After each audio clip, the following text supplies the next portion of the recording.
She's the real-life mind behind the Netflix series Mindhunter. Dr. Ann Burgess forever changed how we profile serial killers. Her groundbreaking FBI work and relentless fight for victims were brought to life in the Emmy-nominated Hulu docu-series Mastermind. Today, Dr. Burgess steps into the spotlight on the significance.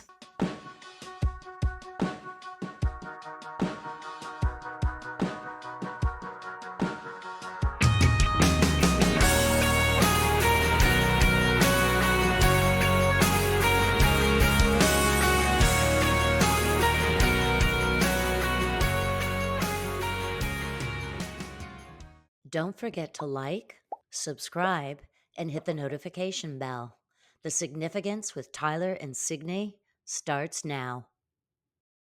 Today on The Significance, we welcome a true pioneer in forensic science and criminal psychology.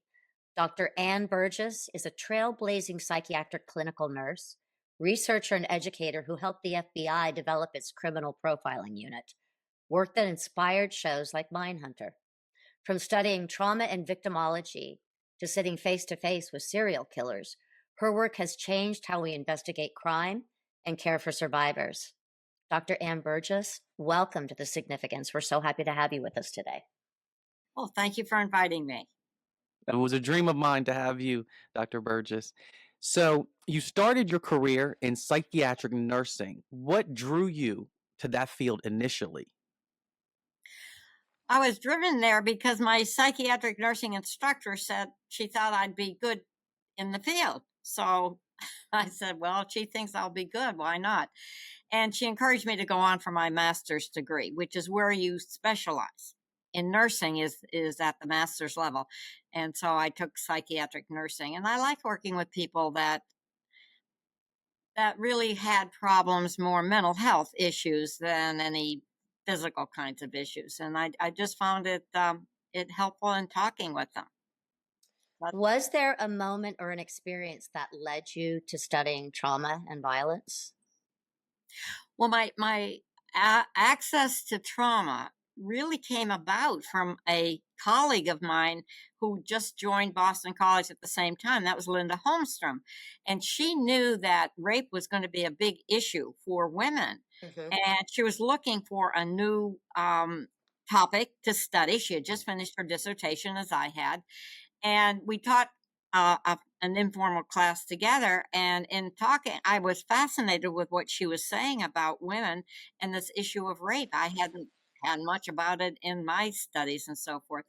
And so I said, if you're willing to add a counseling component to it, because I really wanted to keep up my nursing skills, I said, I'd be happy to join you. And so that's really how it happened. And we were able to get access to Boston City Hospital, which is a large urban hospital right here in Boston. And they began to call us every time that a victim came in. And by the end of, we only had put in 6 months. We actually did a full year, but it became very, very important to see how upset these victims were. They were not able to carry out their duties, their life activities without stopping. And it became obvious that we had a new population. And that's where we started talking about the trauma, because trauma up until that point, you had to have a physical injury to cause it.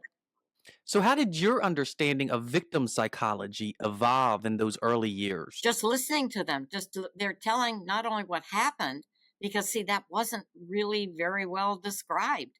There was nothing in the literature. I think there were like 2 or 3 articles of just vignettes by people. There was a group out of Washington, D.C. that had gotten a little bit into it. And it seemed amazing because there were so many cases that were there, but nobody was following up on them. Nobody was doing anything about it. And that the topic of our first book was victims of crisis. Mm-hmm. They couldn't just go back to whatever they had normally been doing before the rape. In the documentary, it talks about there were 3 choices for women back then as to what your career could be: a secretary, a teacher, or a nurse. And you were drawn to nursing because you were able to listen to people. And you clearly had that very nurturing core about yourself that trying to, wanting to help people, and listening is a huge part of that, as you've Right. mentioned. Right, and that's absolutely true. There were not a lot of choices for women back then, and I had medical people in my family, and that helped. I had helped my uncle deliver babies. He was a rural doctor, so not that I wanted to go deliver babies. Um, but he would sometimes get paid. You'd find a box of apples on his Oh, step. Oh, I how mean, I just think he that's really wonderful. just helped people, and the money was not a big issue for him. So that's what I learned. that's amazing. In the documentary as well, you talked about how when your uncle was murdered, that changed the entire landscape, but you left it at that landscape. Did it change the landscape of the direction you were going in terms of your career? Because you wanted to be a pianist. Yeah, I think that's right. Nobody else seemed to want me to be one. Oh. But I do think my Uncle Frank was very instrumental in that, and the Mhm. murder was horrific for the family, and I realized how distressing, and talk about trauma. Mhm. That certainly hit home in terms of the way the family had to readjust and so forth. And so part of me did want to, and I actually still have his house. Oh, Yeah, we didn't give, wow. yeah, That's wonderful. That's God yeah, bless amazing. and I him. think, yeah, I think I even said that he had delivered, I think, every single high school student at one year in his career. That's Yeah, Oh, amazing. wow. yeah, That's amazing. yeah, they don't What a make great doctors. gift to the community. My goodness. You co-founded the first major study of sexual assault trauma in the 1970s. What kind of resistance did you face at that time?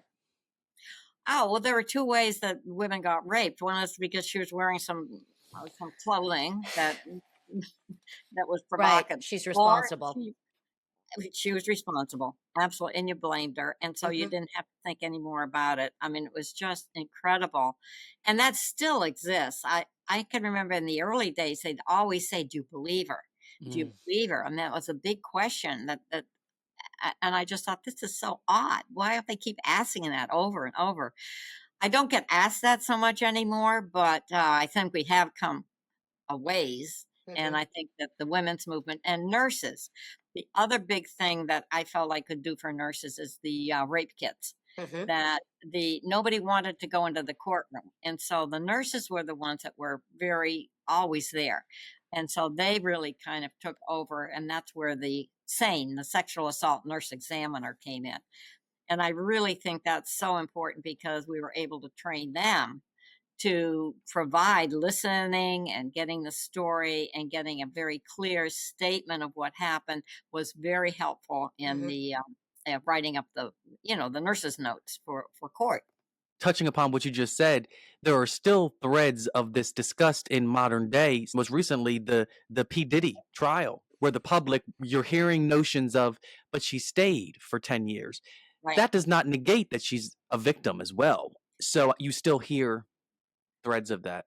Good point. Yes, It's very that's a very prevalent. important case to see how, even though she did stay in the relationship, how difficult it was for her and what her reasons for it. And people need to understand that there are multiple types of reasons that people stay in very difficult situations and how traumatizing it is. You can't Absolutely. ignore the trauma. Absolutely. So your collaboration with the FBI Behavioral Science Unit, did that come out of nowhere? Did it surprise you? How did that Came begin? out of nowhere. That's a good way of putting it. Yes, I get this call, and my research assistant just kind of standing there in the doorway, and I say, "Anna, just have him call me back," and she wouldn't move until she told me it was the FBI. And your And I thought, and your that first thought panicked was the taxes, right? You were that I know, isn't that silly? Why did I think taxes? Well, I well, because thought, that's the first knee-jerk reaction most people would make. unbelievable. Yeah, yeah. But that's what happened. And at first I was going to say no. It was Roy Hazelwood just wanted to invite me to give a lecture. And then I thought for a moment, I thought, I really need to find out what they're teaching down there about rape. So I Mm. thought, I'd go down. Mm, That's how it happened, right? mm. Was there tension between your clinical background and the investigative mindset in those rooms at that Yeah. time? There really was. In academia, they try to get you to be sure you worry about your academic research and your career and so forth. And it was told to me, you really don't need to stay in this area. It's not going to get you where you want to go in terms of climbing the academic ladder. And I thought, well, if it's not going to get me where I want to go, that's too bad, because this is important. And I really felt it was important. So I just kind of ignored that. And luckily, because I was in a more interdisciplinary, I was able to get the articles published in very good journals. So that did not hinder my advancement in what they call promotion and tenure and that kind of thing. Yeah, but it still is not, to some degree, not seen as a worthy area. Although we tried to say, I remember writing an article on putting trauma on the radar, getting up on the radar for people. And maybe there is more. Well, we'll see. We'll see how the Diddy case turns out. Yeah, Right. absolutely. And so in the beginning, you really weren't going into the rooms to interview these serial killers and these dangerous individuals. You were they were bringing tapes back to you in the beginning, right? Oh, yes. They were Yeah. going out, and that's what it was really Bob Ressler that was instrumental in moving that along. The FBI director, the new director, was very important in saying we have to do research. And the agents, of course, were not prepared to do research. They were just prepared to catch killers. Right. So they really needed the methodology, and that's what I was able to bring them, as we designed a very tight type of study, although we got plenty of pushback, trust me, especially all those that wanted to poo-poo the profiling, yet couldn't deny that they were catching some of these guys from the profiling. Was there a time then when they wanted you to go into the rooms, and then were you apprehensive about ever going in the rooms? Were you fine with them doing it?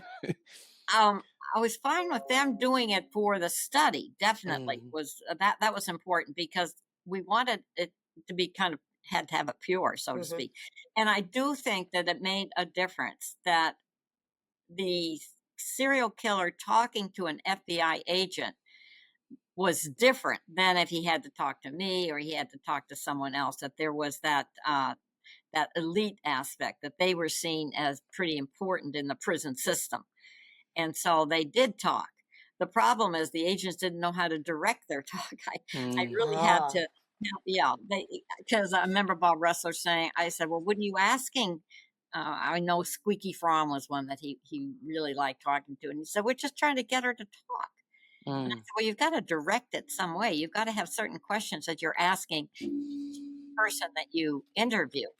So we really had to do that. And my skill in training nurses in terms of asking about sensitive areas was important, because we had to get into what was so upsetting to them in their childhood, which again, you can imagine how that went over. You're coddling them. They're men, they can handle anything. They don't experience trauma. And I said, well, when you're 3, 4, 5, 6 years old, you absolutely do. Yeah. Is there one case in particular, maybe a victim, detail, or a moment that has stayed with you more than any other? Oh, a lot. Certainly the ones that I interviewed after we did the project, of course, and wrote it up as in the sexual homicide. I got called to do more cases myself. And I would take cases that were the defense, because that was important to understand what was driving the behavior. Thoughts drive behaviors, not the other way around. And so there was one case that I still would like to go back and talk with him about, because he seemed, I wasn't able to get as much of the early childhood as I could. And he had only, and I say carefully, only had killed one person, but he did get the death penalty, because he had really done more to her afterwards. And it didn't make any sense until I really was able to capture a incident that happened. His mother was a single mom and used to take him to bars when he was a little boy, 2, 3, 4 years old. And they would try to get rid of them, the men in the bar. Mm. And because we even had police reports. And you can imagine what that was like for a little boy being in a bar and the men coming on to the mother. And, you know, you can just, I can just imagine what it was like. So can I. But he couldn't remember that. Well, why should he at 2, 3, 4 years old? But it registered. And that's what really impressed me about how the brain is able to store memories that get triggered by other incidents, because his incident on the murder he committed had started in an encounter with someone he knew, but at a bar. And it was over the 4th of July weekend. And I just think more happened there that must have activated things and it was just talk about, now those are what we would call the psychodynamics of an experience. But it just impressed upon me how much we don't know about some early experiences that impact people. A subject or question rather that's brought up a lot is why aren't serial killers as prevalent today as they are in the 70s and 80s? And I think nobody's better equipped to answer that because you've seen the evolution. They call mass shooters or murderers now the new serial killer, for lack of a better phrase. Do you think technology, that they're caught sooner before the counts rise, or what's your opinion about that? Well, I'm in agreement with what you said. I think that the ability to hide so many bodies is less than it used to be. And it's probably because people are much more into or fascinated with crime. So we get on cases earlier. But we are looking at a group of what we call the young school shooters. How young does this start and where does it come from? And seeing how much that matches what we saw in the serial killer. Because don't forget, we had a very different population then. These were all men that had been born and grown up in the 40s and 50s. Yeah, very different from what we're seeing now. And I do think that those legacy cases are important to see if indeed that there is a parallel that we can find in the school shooters. That seems to be where this stuff is coming out. And it's horrible because so many young kids. Now, what's the dynamics there? Why are they shooting their own kind of peers, if you will? That wasn't the story with the legacy cases. One case that fascinated me was the Delphi murders, because that showed that it might not necessarily that it would scare potential predators off, but you could actually live record someone when they're coming at you. And even if they broke the phone, it's still uploaded. They can't stop the upload. So that really was an interesting, situation, Yes. And I just talked to someone who has a case where they do have a voice of the killer. That's all they have. They don't have who it was. So it's going to be fascinating to see if that's going to be helpful in their identifying who that voice is, because it was a murder. Well, it seems as though also technology, where we are today with everybody cell phones, and in any given situation, you better be on your best behavior because somebody's going to, record it, and then it's going to be uploaded. It's going to be all over the place. Ring cameras, security cameras everywhere. That you would perhaps be quite a bit more hesitant to actually create a crime or cause a crime, do something to hurt another human being. Oh, right. And look at how many crimes we have that are ongoing and active right now that are going to be coming up in the next year or two. Very interesting about what the motive was. That's, again, where we're looking at what's the motive. And if we can find out what motive is, can we do anything to prevent it or to intervene? Especially dealing with the rape victims, we didn't have the screenshots of text message chains with interactions and all of the things like with the Diddy thing, to go back to that. Now, there are different ways to prove how the relationship evolved, and so it's just it's a whole different time. But I think nobody has solved the evolution more than you have, and how that. Yeah, it's an exciting time to try to move ahead with how the brain works and what the thoughts and how people come about to do such horrible things. Because it is fascinating the amount of information that doesn't the brain store every actual experience we've had throughout our entire life, whether it's conscious or subconscious. So the brain is the supercomputer that we're just on the tip of the iceberg beginning to understand. So, and I think your work has been really prevalent in helping to understand a lot of how it works. What do you see is your responsibility when teaching the next generation of nurses, psychologists, and forensic professionals? Right. Well, that's what I'm doing. And I start off, I haven't changed that much in terms of the interview is very, very important of how people talk to people about very sensitive kinds of things. That still needs a lot. People are scared to talk to a victim. I was amazed. Even agents that remember that some of the child cases I had, they would call me in because they didn't think they could talk to a child. They all had kids. Most of them had kids, and that if they didn't feel so there is this kind of myth that you can hurt people.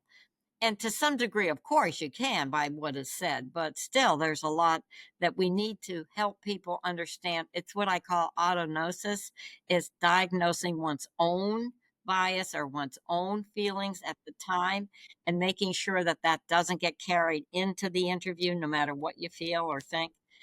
So that's, I think, still where a lot of work has to be done, let alone how to ask the right questions. Are we in using AI? I've been impressed about maybe we've been asking the wrong questions. That's interesting. Yeah, because we do what's called topic modeling. And so you can get a list, if you will, of topics that are important to that person that you're talking to.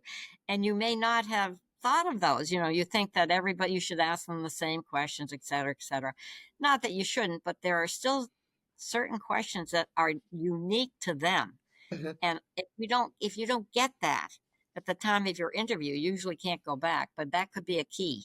That could be. So my quest is to get those clinical questions out to the next generation, if you will, to see if we can move and advance things. Yeah. Do you feel that society's understanding of trauma has evolved over the years? I think it has to some degree. Whether it has in some of these more sensitive areas, I don't know. It's going to be really look at the cases that we have. We got the Diddy case. Mm-hmm. We had the Menendez case. That's back in the news today. Yeah. That's been a hard one for generally men to deal with, and trauma to males. And do you believe them and things like that? And not being able to be open-minded, I think, is amazing. Well, it's interesting because in the Me Too movement in particular, towards the end, when it became a fever pitch, but towards the end of it, people still discuss that we know, and I know being in the entertainment industry, I know that it happened to males as well. Absolutely. But you still did not see the males come forward. Nope. So, yeah. And you won't. That is still a tough area. I can remember on young boys, they would never admit to any type of sexual assault unless there was a witness. When you were able to say, well, Johnny saw this happen to you, kind of thing, then they have to. But it's very, very hard. Now, I don't know whether that's changed. Yeah. It's a difficult one. Is there something about their behavior or psychology that the public may never really grasp in terms of killers? Well, it may be that we have to do a better job in presenting the situation. That may be where the problem is. Mm-hmm. When you get into the courtroom, it's so controlling. You can't just answer a question. Mm-hmm. It's often yes or no or what. So I always feel like I've never really said what I wanted to about the case. I don't know if that will ever change. Probably Is that not. frustrating for you? Yes, very. I can only imagine. Testifying in court is very, very, because they're out to get you. They're out to discredit you, and nobody wants to be discredited, right? It's you don't want to be embarrassed or humiliated. So, but that's their job, the other side. So I think a lot of people don't go in that are really good people to be able to explain to a jury what happened. Well, there's an adage around courthouses that in criminal trials, you see bad people at their best. And in family law trials, you see good people at their worst.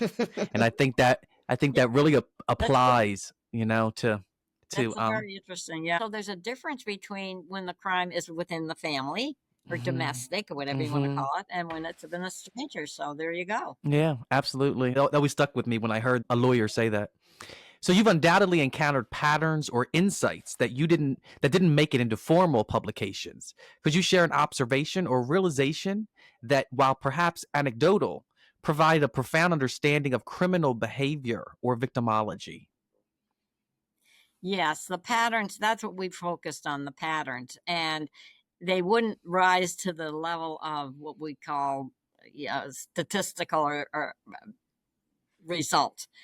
But I've always liked the patterns, and I've always liked the examples. I think people learn by hearing. And so when the agents would sit around talking about cases, they were learning and would be able to apply it later on.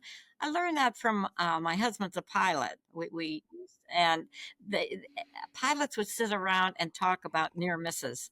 And they did it deliberately because you never knew if you were going to be in a near miss. Something that you heard might save you. And so that's where the whole one of the ways I would teach on interviewing is stalls. Now, stalls and aerodynamics, of course, is losing the lift of your plane and you come down. You have to correct it or you're going to crash. So how do people who do interviews handle the stalls, and what are the stalls? So that's what I would try to help with. How do they get out of a situation that would, quote, save the interview, so you'd really get something important? Or if they didn't, would they go in with misinformation?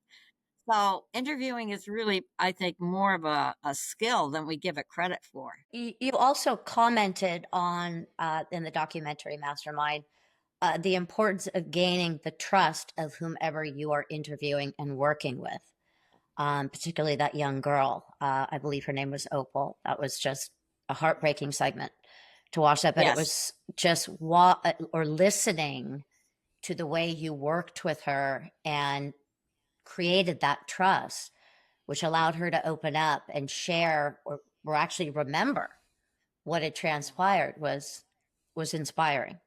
So trust being a huge Well, part of it. yeah, I mean, and that gets into how can you help them remember? Because don't forget, if you're traumatized, the ability to remember something is going to be much harder because you're fighting against it. Because it's upsetting, and people don't want to be upset. Of course. So and trust is real important, and the trust comes from being able to impart that you care about what they're going to say, that's important, and that they can trust that you're going to handle whatever they say carefully.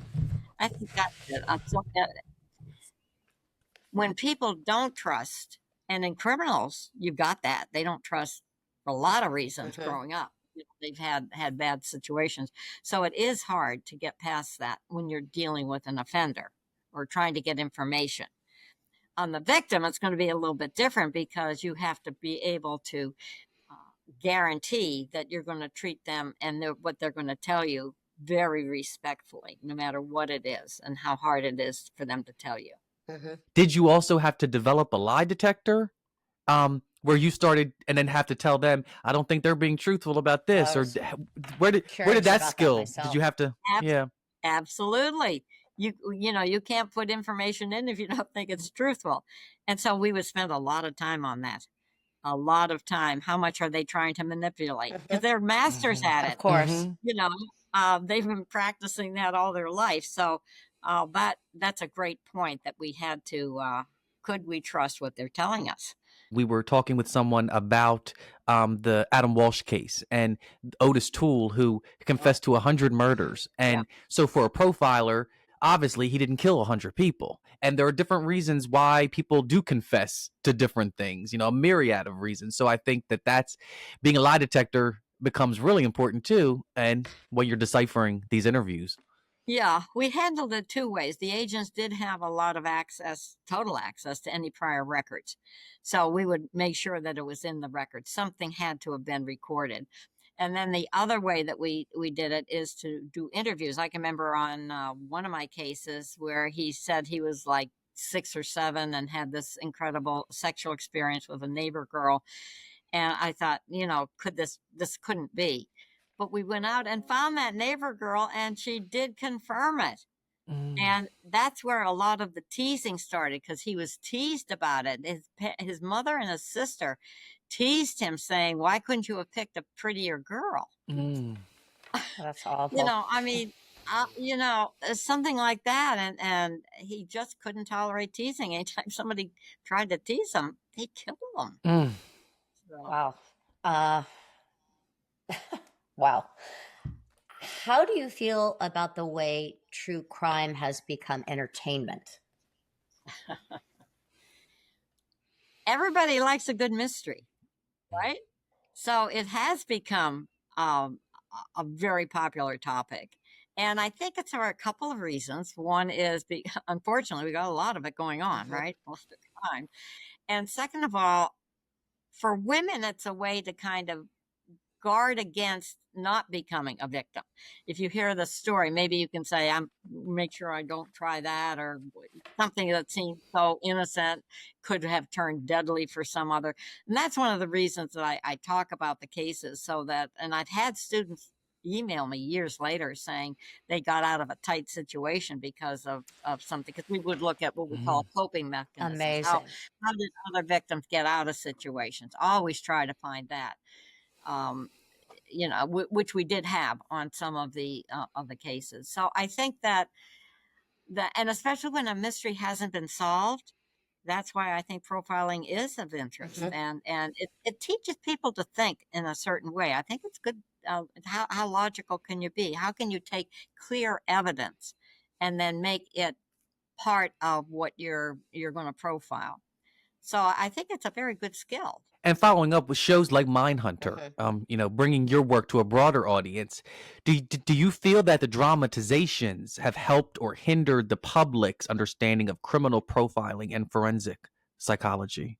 Well, what Mindhunter did, which I thought was very good, is they got wonderful actors, unbelievable actors that were able to, because when I do it in class, I will show the actual interview with the real offender, and then do one of the actors. They had all the material. So it was just a matter of, and they could have practiced that, but I just think that they did such a good job in terms of getting the content that I was pleased. It wasn't Hollywood. It wasn't made up. But I do think that was good. And I hope it gave people a good opportunity to see the actual person. When the media focuses on the killer, what do you feel gets lost about the victim? Well, the victim really is lost right from the start. How often do you see the victim carried through? You don't. You really don't. It's all over the excitement of who is the offender and how did they catch him, and what was the motive and all of that. Now, to some degree, the victim wants to be invisible. It is hard for victims to have to talk about or to be identified.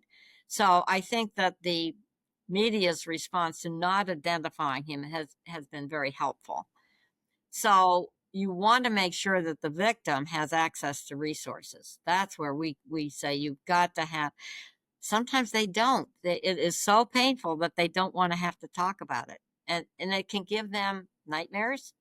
You have to be really careful in how you handle at what stage, if you will, the victim is at. But you're right. She disappears or he disappears.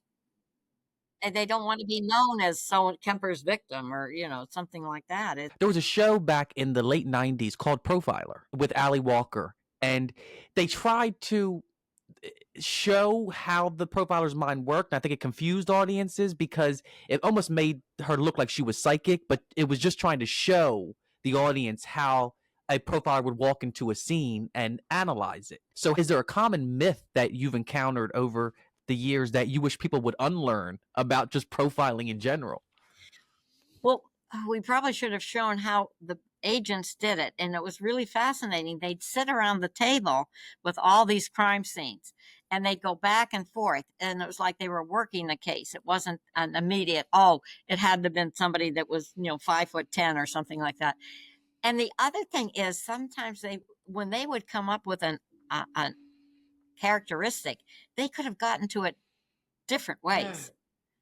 We've seen that. I think we wrote about it in one of the books. So it didn't necessarily matter that they had to do it a certain way.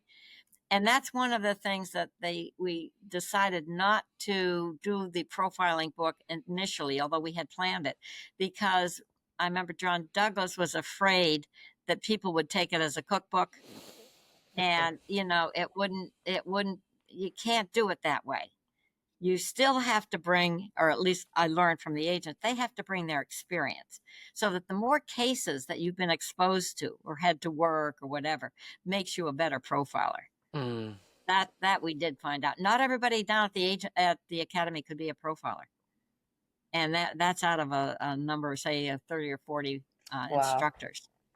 Yeah, Wow. that was yeah. They just and they didn't want to be. Oh, wow. Some of them didn't want to be. So Interesting. it's, yeah. If you like doing it, that means you're probably good at it. Right. Well, things that you're passionate about, you tend to bring a greater amount of interest to. So, looking back, how has your own sense of purpose evolved across your career? It certainly has changed. I think that I have I have to say, the more cases I do, the better I think I become. I become more open to other alternatives, and I always like to. I try to keep up with victims, because victims really are the ones that tell you really how it is. So that is something I have never changed.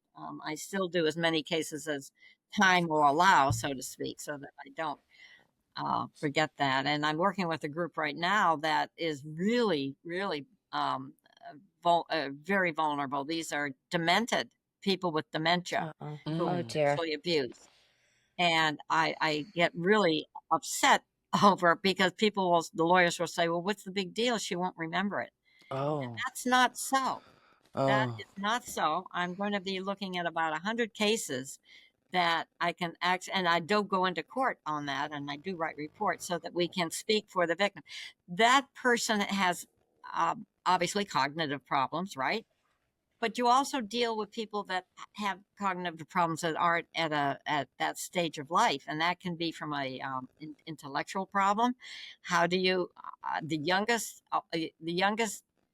IQ I've done, she only had an IQ of 40, and we were able to get that case across the finish line, because you say, everybody says, can you believe them? How do you know it's not, or a psychiatric patient, how do you know it's not a delusion? Or what about a 3-year-old, a 5-year-old, you know? So we have all levels. Those are the things I keep working at. And anytime I get a case, I can just add it. Everything boils down to resources and money. So have you noticed recently that they've put more resources and time into the genealogy, where they're relying on that to kind of solve these old cold cases than actually calling in profilers? Or They are. I think you're right, because it makes it easier in court. That's still the problem, getting them to court. If you've got a DNA, that your jury is going to be far more open to believing it than if it's a profile. And some places will not allow profilers in to give testimony. the Golden State Killer really kind of blew that open with, well, let's focus, because it was starting to happen. But I think once that one broke through, a lot of other departments were like, let's put all of our resources into this, 23andMe, testing and all that, Yeah. Is there a core value that's guided you through your darkest cases and your toughest moments? Well, I think the trauma of the victim, that really, you have to believe in that. And even if you don't win a case, or whatever word you want to use, that it's important to keep working with the victim. Losing can be as difficult. Did they not believe me? The kinds of things that they can come up with. And then you get a case where they years later prove it, DNA or something. It's and we have to get those cases out. We have to report them. I mean, people like you are very important to get this out into the public, so that Definitely. Can't just stay with us, studying it. How have you coped with the emotional toll of confronting the darkest aspects of human nature and behavior? Yeah. Well, one of the things you learn as a nurse is what we call compartmentalize. You have to separate out what you're doing from what your life is. You really do, because you see, even as a just as a student nurse, I can still remember some of the things I saw that were horrific, and you have to be able to tuck it away.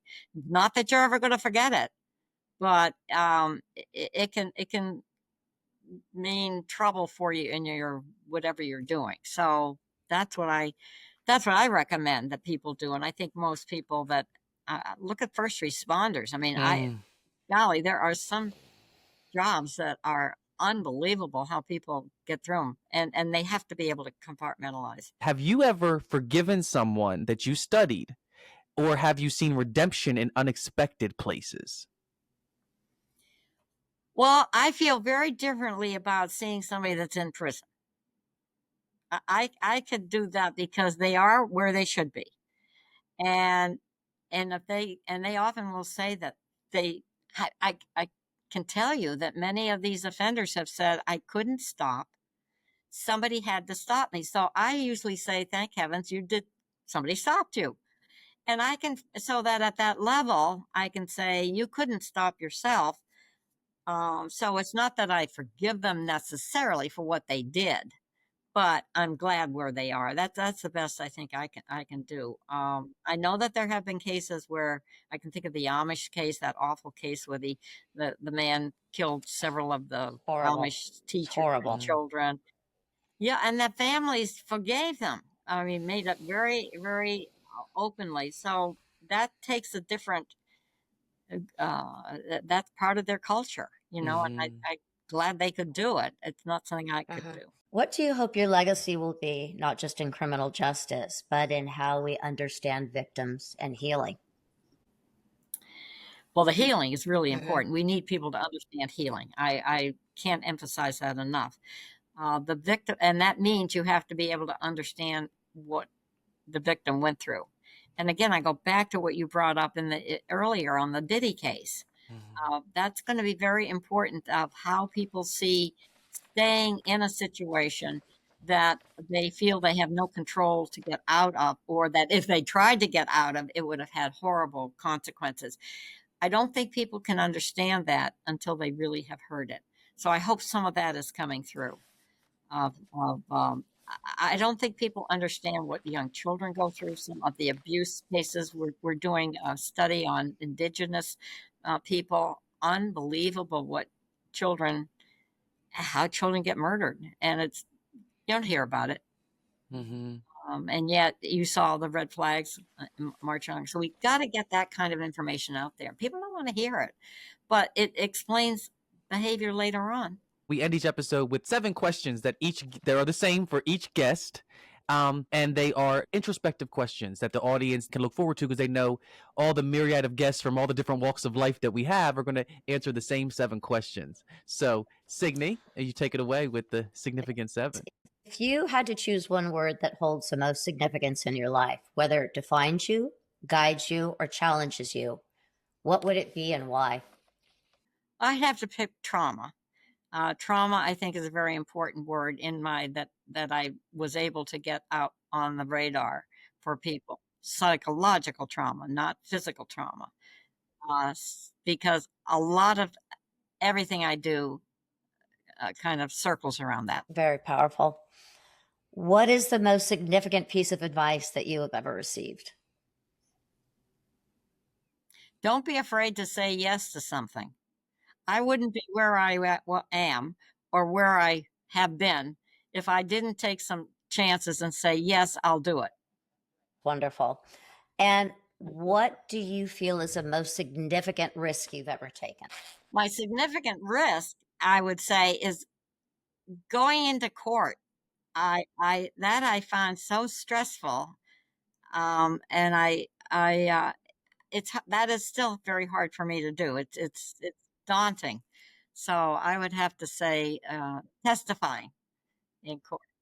What is the most significant life lesson that you have ever learned? A significant life lesson has been learning how to listen. I had to learn how to listen. That really I must And it have. seems so innate for Mhm. you that's interesting. That's what came to mind for me, because you have spoken about that so clearly, and once again your compassion and your ability to listen to others, which everybody wants to be heard and everybody wants to be understood. That's such a key component That's within right. life, I think. And everyone has a story to tell. Everyone does. Yeah. What significant moment in your life changed how you see the world?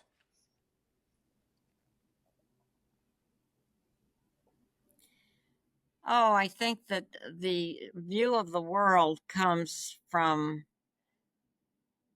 what I hear from other people.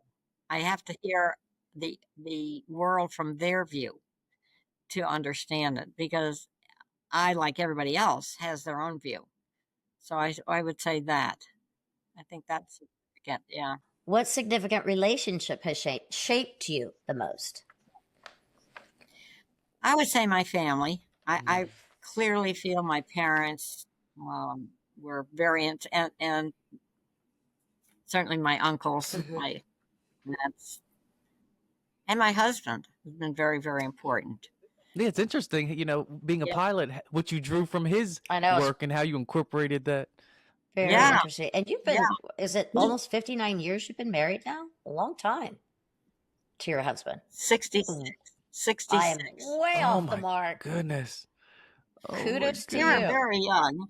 In those days, you got married Of young. course you You did. did. Yeah, certainly. And what is the most significant truth you've come to understand about yourself?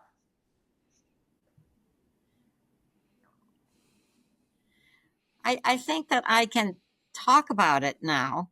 I never really viewed what I was doing in any way like it's been portrayed. I still am a little bit in awe of that things that I was just doing to do, that they have had an effect like they have. That really has amazed me. I have to admit. And it's beautiful that you said that, because that's what the show is Mm-hmm. about, is showing people, from change makers to celebrities to everyday people, they don't realize the significant impact that they're making in the Right. world. And that's what this show is Mm-hmm. about. And some people think that they know their path, and then they are put on a different path by trauma, by circumstance, by whatever, and then they end up making a contribution that they had no idea that they were making to society. So I am honored once again, Dr. Burgess, that you were here. It was a dream to have you Absolutely. here.